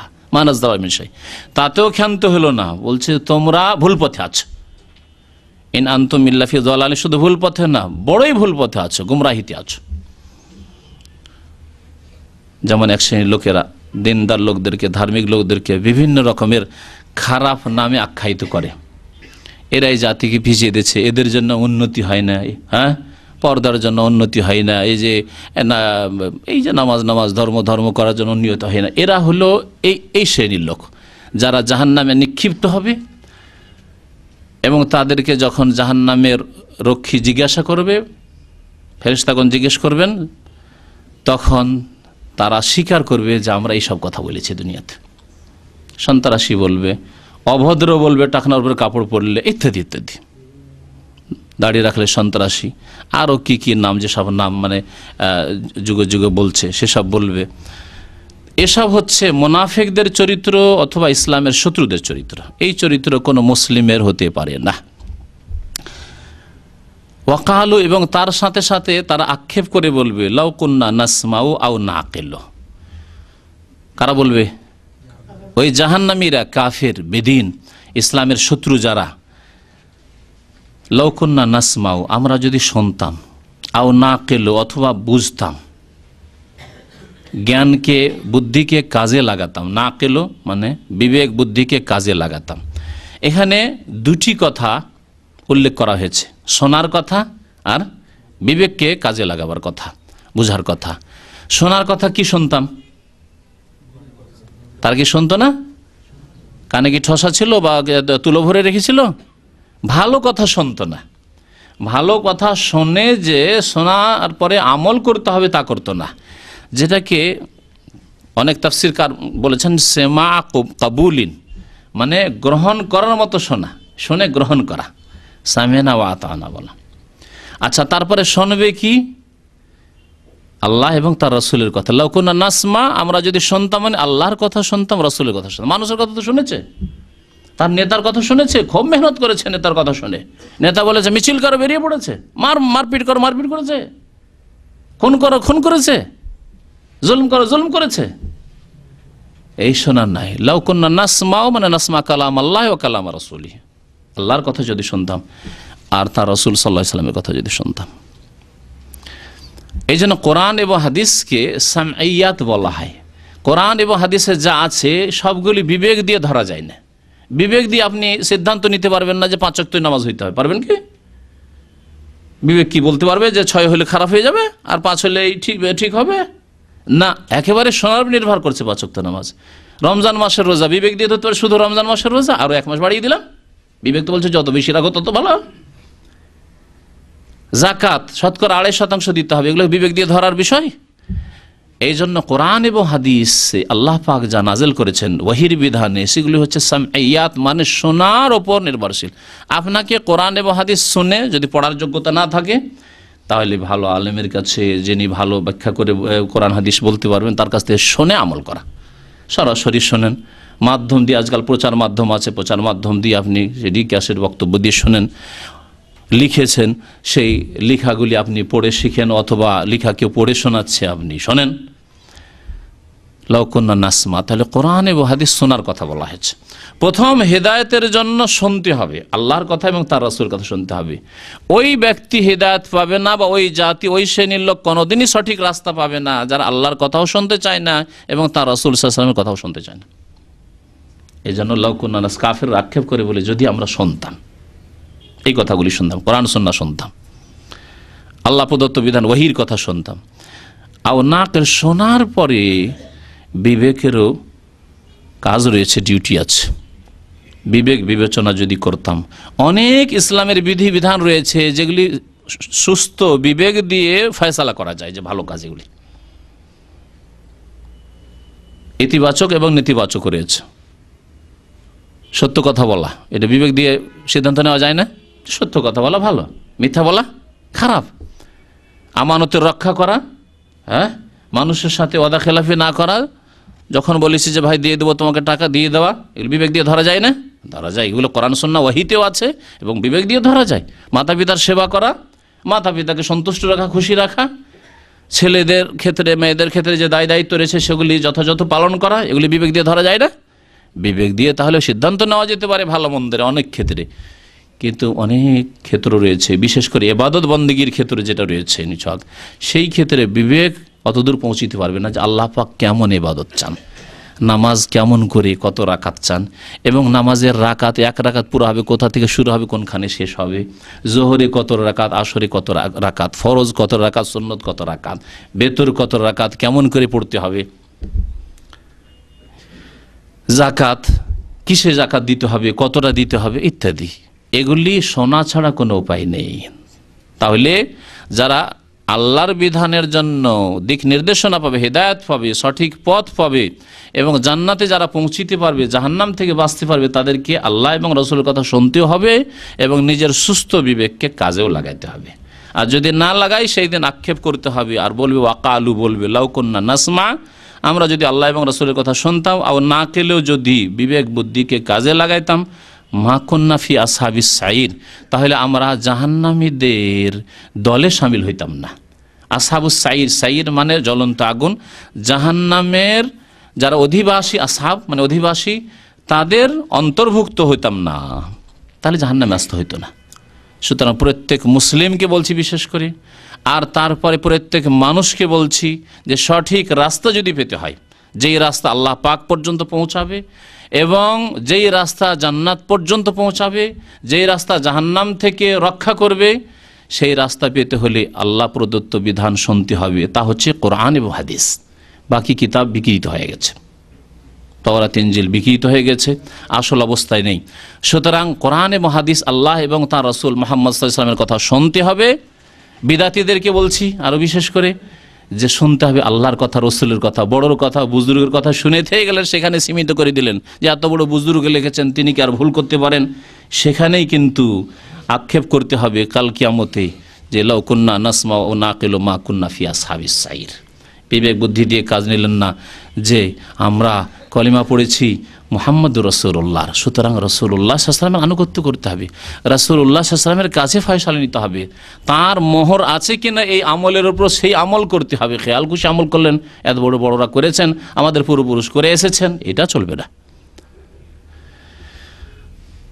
না হলে সেই দিন আক্ষেপ করতে হবে। ফাতারাফু বিযামবিহিম, সুতরাং সেই দিন তারা কি করবে? তাদের অপরাধের গুনহার অঙ্গীকার করবে, স্বীকার করবে যে আমরা গুনাহগার, পাপী, আমরা কুফরি করেছি, আমরা জুলম করেছি, আমরা অত্যাচার করেছি, আমরা বাড়াবাড়ি করেছি, আমরা সীমালঙ্ঘন। ফাতারাফু, অঙ্গীকার করবে তাদের অপরাধের, স্বীকার করে নেবে তারা আমরা অপরাধী। ফাসহকান লি আসহাবিস সাইর, সুতরাং আল্লাহ পাক বলছেন দূর হয়ে যাক, আল্লাহর রহমত থেকে দূর হয়ে যাক, জান্নাত থেকে দূর হয়ে যাক, শান্তি থেকে দূর হয়ে যাক লি আসহাবিস সাইর, জাহান্নামের অধিবাসীরা, যারা দুনিয়াতে সত্যকে যাচাই করেনি, ভালো কথা শোনেনি, আল্লাহ এবং রাসূলের কথা শোনেনি এবং নিজের বিবেককে কাজে লাগায়নি, তারা সহকান লি আসহাবিস সাইর, এই জাহান্নামীদের কি হোক, দুর্ভোগ হোক বা দূর হয়ে যাক, আল্লাহর রহমতে দূর হয়ে যাক। তারপরে আল্লাহ পাক রব্বুল আলামিনের নীতিমালা হচ্ছে যেখানে আল্লাহ কাফেরদের কথা বয়ান করেছেন বা কাফেরদের শাস্তির কথা বয়ান করেছেন, সেখানে মুমিনদের কথা বয়ান করেছেন, মুমিনদের যে আল্লাহ পাক মহাপুরস্কার রেখেছেন তার কথা বয়ান করেছেন, কোথাও বিস্তারিত বয়ান করেছেন, কোথাও সংক্ষেপে বয়ান করেছেন। কোরআনে কারিমে তাফসীর যখনই পড়বেন দেখেন প্রায় জায়গায় এরকম রয়েছে। কারণ মানুষকে যদি শাস্তি শাস্তি, পানিশমেন্ট পানিশমেন্ট পানিশমেন্ট বলা হয় তো নিরাশ হয়ে যাবে মানুষ। আর যদি শাস্তির কথা না বলা হয়, শুধু পাবে পাবে পুরস্কার আর পুরস্কার, পুরস্কার আর পুরস্কার, গিফট আর গিফট যদি বলা হয়, তাহলে এত উচ্চ আকাঙ্ক্ষা হয়ে যাবে যে পাপ করেও ভাববে যে আল্লাহ গফুর রহিম, যেমন এক শ্রেণীর পাপীরা আছে আজকাল, নাই? সেই জন্য যাতে করে মানদণ্ডটা ঠিক থাকে, ব্যালেন্স ঠিক থাকে।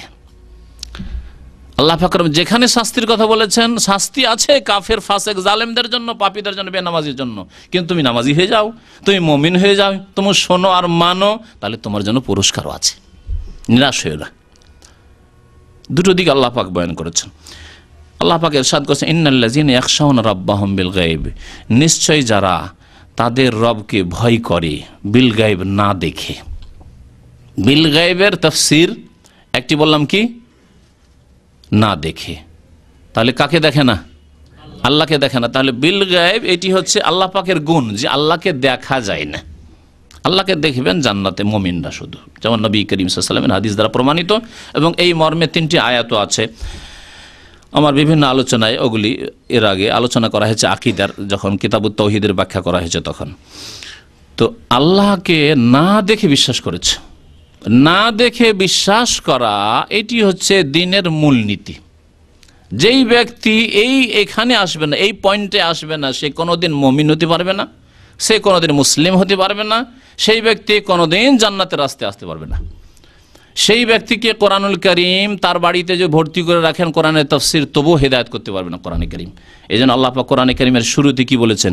আলিফ লাম মিম যালিকাল কিতাবু লা রাইবা ফি হুদাল লিল মুত্তাকিন আল্লাযীনা ইউমিনুনা বিল গায়ব। তার আগে আল্লাহ বলছেন হুদাল লিল মুত্তাকিন, যালিকাল কিতাব, এই কিতাব কাকে হেদায়েত করবে? মুত্তাকিন মানে সংযত, যারা বেঁচে থাকতে চায়, গুনাহ থেকে, আমি পাপ থেকে, অন্যায় থেকে বাঁচতে চাই। সুতরাং আমার ফরজ ওয়াজিব ছেড়ে দিয়ে আল্লাহর হক নষ্ট করে, মানুষের হক নষ্ট করে, যাতে করে এমন না হয় যে আমি সংযত হইলাম না, এমন অসংযত না হয়ে যায়, আর কোনো নেতিবাচক পাপের কাজ করে যাতে করে আমি মুত্তাকি থেকে বেরিয়ে না যাই, তাহলে আল্লাহ হিদায়াত করবে, এই কিতাব হিদায়াত করবে। আল্লাহ পাক এই কিতাবের মাধ্যমে হিদায়াত করবেন। যালিকাল কিতাবু লা রাইবা ফি হুদাল লিল মুত্তাকিন। আচ্ছা, এরা কারা যাদেরকে হিদায়াত করবে? আল্লাযীনা ইউমিনুনা বিল গায়ব। প্রথম শর্ত, আল্লাহ প্রথম নামাজের কথা বলেননি? যারা নামাজ পড়বে তাদেরকে হিদায়াত করবে। নামাজ পড়ছে গতানুগতিক, কিন্তু না দেখে বিশ্বাসের এই পয়েন্টে নেই সে। কই আমরা তো দেখি না, কবর আযাব তো দেখি না, কই জান্নাত তো দেখলাম না, কই নেকি বদি লিখা হয় এদিকে ওইদিকে ফেরেশতাদের, কোনোদিন তো দেখলাম না, তাহলে আল্লাহ কোনোদিন হেদায়েত করবে না। কোরআনে কারীম দ্বারা সে হেদায়েত পাবে না। এজন্য প্রথম শর্ত আল্লাযীনা ইউমিনুনা বিল গায়ব, যারা না দেখে বিশ্বাস করে। তারপরে আল্লাহ বলছেন ওয়া ইউকিমুনাস সালাহ, তারপরে নামাজ কায়েম করে। না দেখে বিশ্বাস করেছো, সুতরাং আল্লাহ পাক রব্বুল আলামিন নবীকে মেরাজে নিয়ে গিয়ে 5 ওয়াক্ত নামাজ ফরজ করেছেন। না দেখে বিশ্বাস করেছেন, নবীর মেরাজ হয়ে যাবে, বিশ্বাস করো আর 5 ওয়াক্ত নামাজ পড়ো। ওয়ামিম্মা রাযাকনাহুম ইউনফিকুন, এবং আল্লাহ পাক যাকাত ফরজ করেছেন, আল্লাহ নবীর উপরে যাকাত নাযিল করেছেন, যাকাত তোমাদের উপর ফরজ করে, যাকাত দাও, তাহলে কোরআন হিদায়াত করবে তোমাদেরকে। না দেখে বিশ্বাস করার বিষয়টি অনেকে মনে করে না দেখে বিশ্বাস করতে হবে, জান্নাত, দাজ্জাল, জাহান্নাম, কবরের আযাব কিছুই দেখি না, টের পাই না, নেকি বদি লিখা হচ্ছে, মন কেরামান কাতেবিন সম্মানিত ফেরেশতারা লিখছেন, এতগুলি না দেখে না দেখে না দেখে, এ ওহী না দেখে, জিবরাইল ফেরেশতা জিন না দেখে, সব না দেখে, তাই না? এগুলোর ক্ষেত্রে আমাদের এক শ্রেণীর মানুষের ঈমান একেবারে শেষের দিকে চলে যাওয়ার কারণে বিশ্বাস করে না। নামাজ যে ফরজ, আল্লাহ পাক প্রথম নামাজের হিসাব নেবেন, বলছে যে প্রথম আল্লাহ কিয়ামতের দিন নামাজের হিসাব নেবেন, বিশ্বাস করে না, তারপরে বসে থেকে গেল। কিন্তু এর তার কোথায় বিদ্যুতের তার আছে, এইসব বিদ্যুতেরই তার, তার সম্পর্কে যে কোনো বাচ্চাকে, যে 7 বছর বাচ্চা হয়েছে, 5-7 বছরে বুঝতে পারে যে এই তারে খবরদার সরাসরি হাত দিও না, তার যদি খোলা থাকে, রাবার না থাকে এর উপর হাত দিও না, কারণ এতে বিদ্যুৎ আছে, কারেন্ট আছে, ধরে নেবে, মরে যাবে। বিশ্বাস করে না? করে না? এমন কোন মুসলিম বা এমন কোন মানুষ আছে, নাস্তিক আছে, যে না দেখে আমি বিশ্বাস করি না, কোথায় বিদ্যুৎ আছে আমি না দেখে বিশ্বাস করি না, এই তারে বিদ্যুৎ নেই, এটাতে বিদ্যুৎ আছে আমি বিশ্বাস করি না? আছে কেউ? এইরকম বহু কিছু আছে দুনিয়ার ক্ষেত্রে না দেখে বিশ্বাস করছে। জীবনে ঢাকার গলি দেখেননি, কলকাতার গলি দেখেননি, আমরা ছোটকালে শুনতাম কলকাতার ওই গলিগুলিতে ছিনতাইকার, খবরদার, যদি কলকাতা ছোট থেকে আমাদেরকে সতর্ক করা হতো যে কোনোদিন যদি যাও গলিতে ঢুকবে না, রিকশায় চাপবে না, পায়ে হেঁটে চলবে এবং সদর রাস্তা দিয়ে চলবে। বিশ্বাস করেছি। না দেখে বাবাকে বিশ্বাস করেছি, কে জানে এটা বাবা। না দেখে মাকে বিশ্বাস করেছি, না দেখে বাবাকে বিশ্বাস করেছি। কে বিশ্বাস করে না? না বিশ্বাস করে সে যারই সন্তান। যে বলে আমি না দেখে আমার বাবাকে বিশ্বাস করি না, আমি তো দেখিনি যে আমার বাবার আসলে মায়ের সাথে মিলন হয়েছে না হয়েছে, তাহলে সে যারই সন্তান। আছে কেউ পৃথিবীতে এরকম? দুনিয়ার ক্ষেত্রে না দেখে বিশ্বাস করছি। আল্লাহ পাক রব্বুল আলামিন যখন গায়েবের কথা বলা হচ্ছে, তখন আমাদের ঈমান শয়তান কেড়ে নিয়েছে। না দেখার বিশ্বাস হয় না, যার ফল আমল নেই। আর যার যত বেশি না দেখে আল্লাহর প্রতি বিশ্বাস আছে, এবং আল্লাহ পাকের নিয়ামতের উপর, জান্নাতের উপর বিশ্বাস আছে, আল্লাহ পাকের আযাব জাহান্নামের উপর যত বেশি যার বিশ্বাস আছে, তার ঈমান তত মজবুত, তার আমল তত সুন্দর। বাস্তব। আপনার গায়েবের ওপর ঈমান যত মজবুত, কবরের আযাবের ওপর ঈমান যত মজবুত হবে, আজকে কবরে যেতে হইতে পারে, আজকে চলে যেতে হইতে পারে, যত এই গায়েবের প্রতি ঈমান মজবুত হবে, এবং কবরের আযাব থেকে উপায় নেই, কবরে মুনকার নাকিরের জবাব দিতে হবে। গায়েব মান রব্বুকা মা দীনুকা মা হাজার রাজুল আল্লাযী বুইসা ফিকুম, যে প্রশ্ন করা হবে সব গায়েব। এই বিশ্বাস যার যত বেশি আছে তার ঈমান তত বেশি অটল। টাকা পয়সা দিয়েও কেনা যাবে না, আর লোহা দিয়ে শাস্তি দিয়ে পানিশমেন্ট দিয়েও কেড়ে নেওয়া যাবে না। আর তার আমল তত সুন্দর, তাকে কোনোদিন নামাজের কথা বলতে হয় না, সে অন্যদেরকে বলে নামাজের কথা। তাকে জাকাত দেওয়ার কথা বলতে হয় না, সে নিজেও জাকাত দেয়, অন্যদেরকে বলে যে তোমার টাকার জাকাত দিয়েছ, দাওয়াত দেয় ইসলামে সে। আসল তাহলে রোগ আমাদের আজকে মুসলিম উম্মাতের অধিকাংশই বেনামাজি, অধিকাংশ লোক জাকাত দেন, অধিকাংশ লোক ফাসিক মানব জাতির। এর পিছনে একমাত্র কারণ হচ্ছে যে লা ইউমিনুনা বিল গায়ব, না দেখে বিশ্বাস করতে চায় না। দুনিয়ার সব কিছুই না দেখে বিশ্বাস করি। আজকাল আরও এই মোবাইলের যুগে তো আরও না দেখে বিশ্বাস করছেন। আরে মোবাইলের ছোট্ট একটা চিপসে কী করে দোকান থেকে আপনি কিনে নিচ্ছেন পয়সা দিয়ে, আর বিশ্বাস করছেন যে এতে আবার মেমোরি আছে অথবা এতে কাজ করবে, এটা কী করে বিশ্বাস করছেন? ঠকে নিতে পারে আপনাকে, সব কিছু বিশ্বাস করছেন। এক যুগে না হয় তার ছিল, তার ওয়্যারলেস, এমনিতে মোবাইল টেলিফোন কথাবার্তা হচ্ছে, সব কিছু বিশ্বাস করে। আপনার কথা কি করি আপনার স্ত্রীর কাছে পৌঁছবে বিশ্বাস করছেন আপনি, আপনার মায়ের কাছেই পৌঁছবে আপনার কথা কি করে বিশ্বাস করছেন আপনি? সব কিছু না দেখে বিশ্বাস করছেন।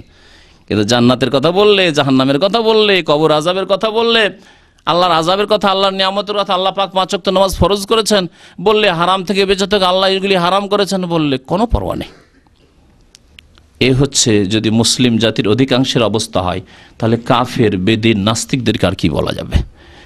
এই জন্য অধিকাংশ মানুষ জাহান্নামে যাবে। ওয়ালাকাদ যারানা লি জাহান্নামা কাসীরাম মিনাল জিন্নি ওয়াল ইনস।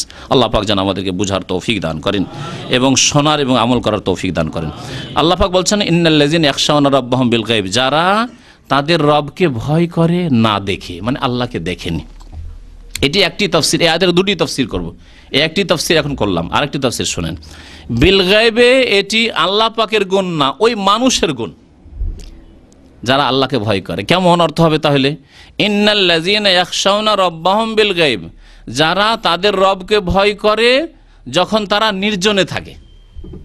নির্জনে থাকলেও ভয় করে, কারণ অনেক লোকে আছে জনসমাজে থাকলে লোকজন মায়ের সামনে আছে ভয় করে, মায়ের সামনে নিজের স্ত্রীর গায়ে তো হাত দেয় না, তাহলে অন্যের গায়ে, মামাতো বোন, খালাতো বোন বা কোনো মহিলার গায়ে হাত দেওয়া তো দূরের কথা, মায়ের সামনে বিড়ি সিগারেট খায় না তো মদ খাওয়া তো দূরের কথা, তাই না? মায়ের সামনে, বাবার সামনে কোনো পাপ করে না, শ্বশুরের সামনে কোনো পাপ করে না, জনসমাজের লোকজনের সামনে কত ভদ্রলোক সে, হ্যাঁ?